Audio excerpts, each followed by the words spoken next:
In Germany, they burned all the books that they think would turn you around. So they got rid of those books.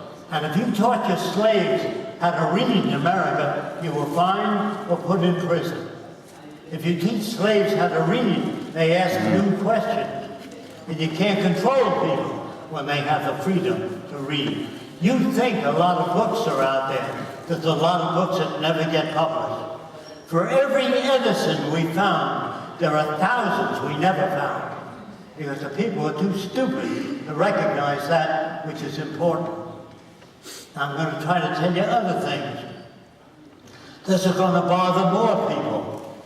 Man, this includes me. Whatever I say about other people includes myself. Man cannot think or reason.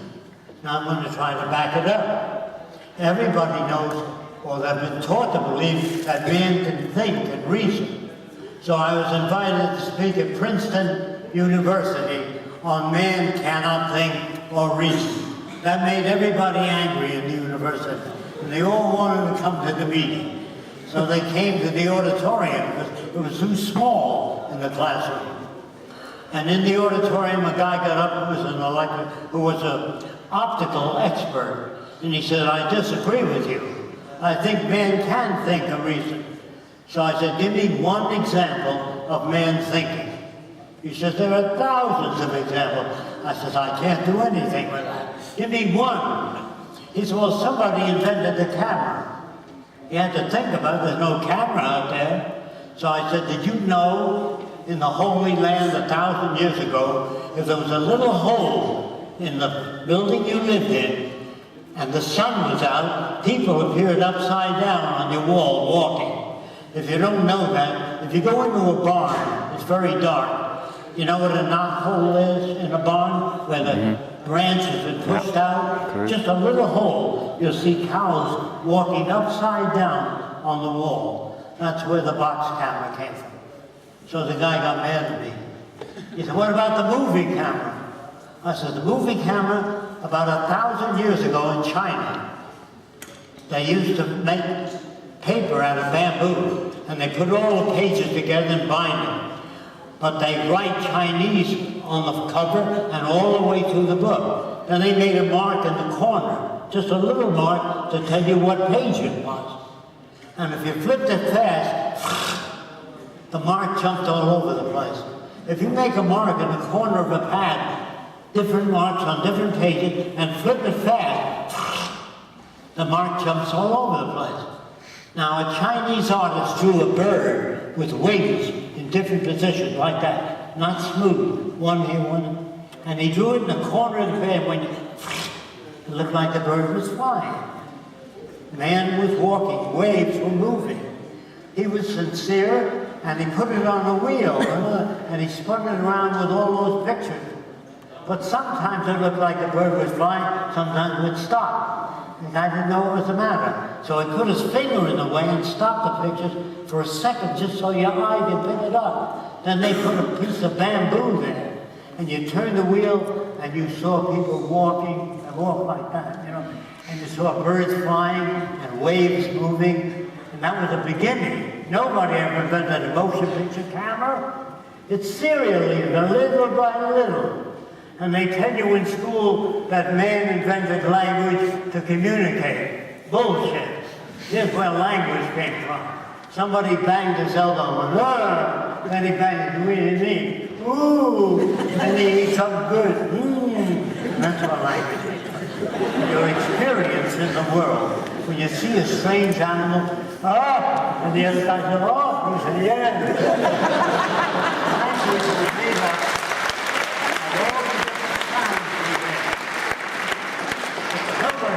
I've got to make a language. I got to invent a way to talk. You can't do that. The brain doesn't work that way. If you have difficulty understanding that, for example, if you climb a hill, if you step on the incline, you slip. If you step on the slight flat, you get up the hill. You understand? If you step on a severe incline, you're going to slip. So when you climb a hill, you look for the flats. So you step up on the flat side, get up the hill. Now, if a guy lives in a cave for 10 years, stepping on the flats, it gets to look like steps later on. He doesn't come on there, I gotta make steps. Nobody can do that. Nobody can think ahead. But when you pick up a stick and you try to keep a lion away, if it's flat, it's hard. If it broke off sharp, it goes into the lion. So the guy sharpened it later. But nobody comes up and gotta sharpen it. No Indian ever made a bow and arrow. When they strip leather, they put it out in the sun to dry. And they used to tie a cow's skin on a frame so it won't shrink too much. But if you bring a strip of leather and put it out in the sun, it shrinks, it gets fat. So they tied it to a stick. When they came back, they had the bow. That was the bow and arrow. The bow was made accidentally. Every discovery. So people get mad at me, I don't know why. They say, what about Tesla? He invented the wireless. No wire. There was nothing out there. Where did he get the idea? So I said, the trouble with you is you never looked up the patents. If you look up the patents, I'm going to tell you where Tesla got the wireless from. When you bought electric wire in the old days, there were stores called electric stores. They pushed all the wiring in a bag, and when you got home, it was all tangled up. So they began to wrap it around a cardboard tube. It's much better that way. So sometimes the wire was broken, so they connected two electrodes just to make sure it wasn't broken. Well, if you bought fine wire, they'd wrap around a small tube. And the guy that owned the store put the small tube inside the big tube, so he wouldn't have to make two packages, just to conserve energy. He put the small tube, and when you tested the coil on the outside, it induced the current on the inside without being connected. Wasn't even connected. So the guy took the little coil, see how far away you go. And if he had an antenna, that is, the two wires stuck up, he got a current without any connection. And they tell you that the Wright brothers invented the airplane.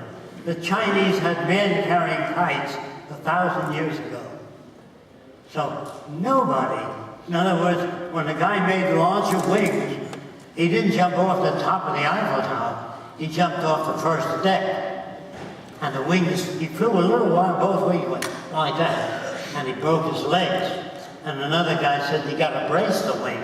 Who was he? He worked on the boat. If you don't brace the mast of a boat, the wind will blow it over. So this guy was carrying rope. He said, you got to brace the airplane. So they braced it. After thousands of people died, you have a flying machine. Everybody made a little bit of contribution. Nobody can ever sit down and invent language, the alphabet. The Arabs gave us algebra. His name was algebra, an Arab. Frenchman named Louis Pasteur said to doctors, wash your hands after you open the cadaver. They said, we've been doing it for years. You never wash your hands. They made fun of Louis Pasteur.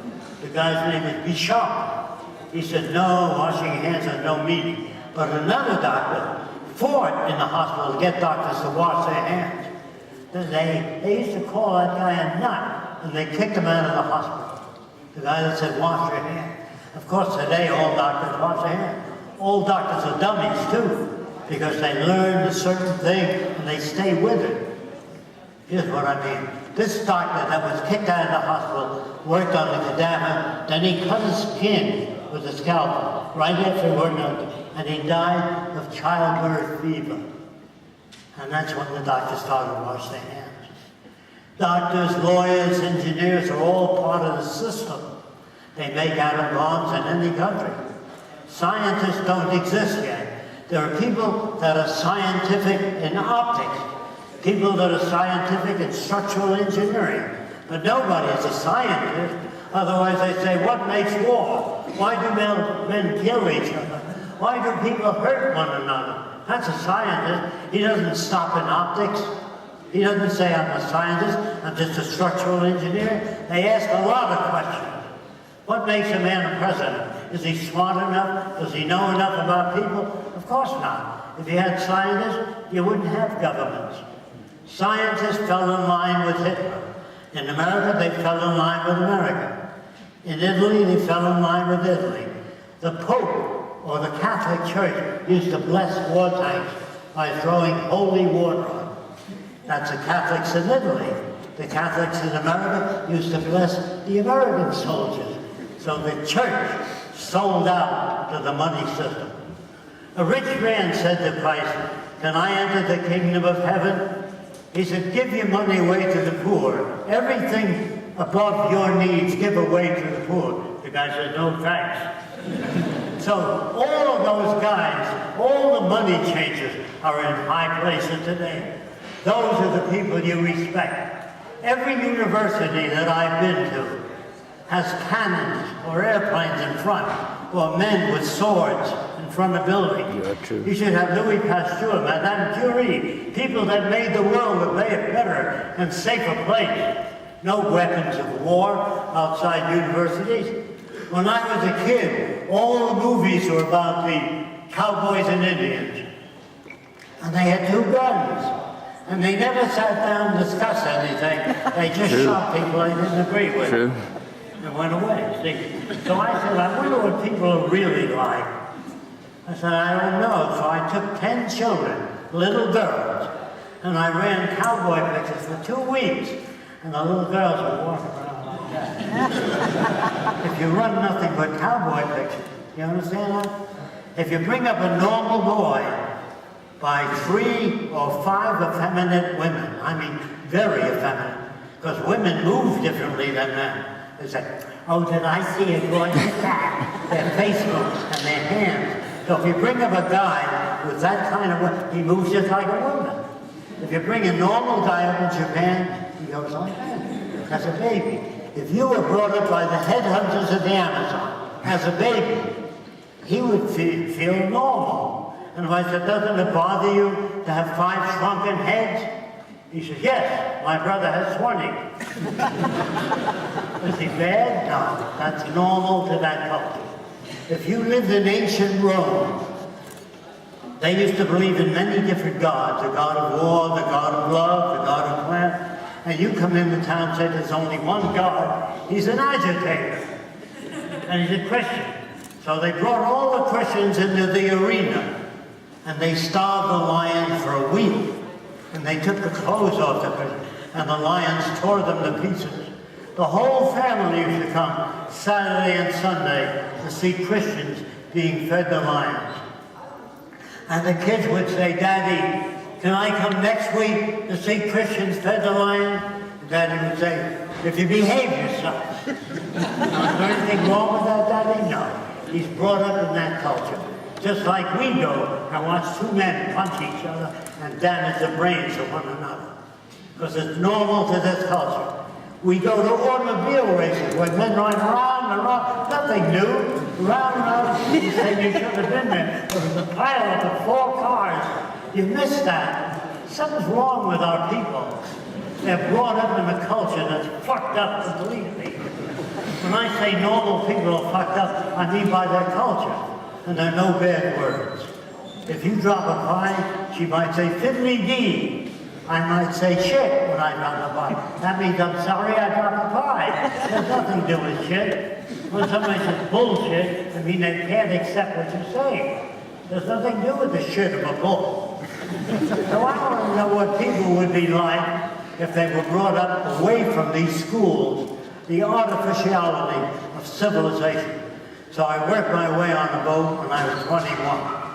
I'm 94 now. When I was 21, I went to the South Seas. But I went to a particular group of islands called Tuamotu. And I brought mirrors and beads to give to the natives to say I come as a friend.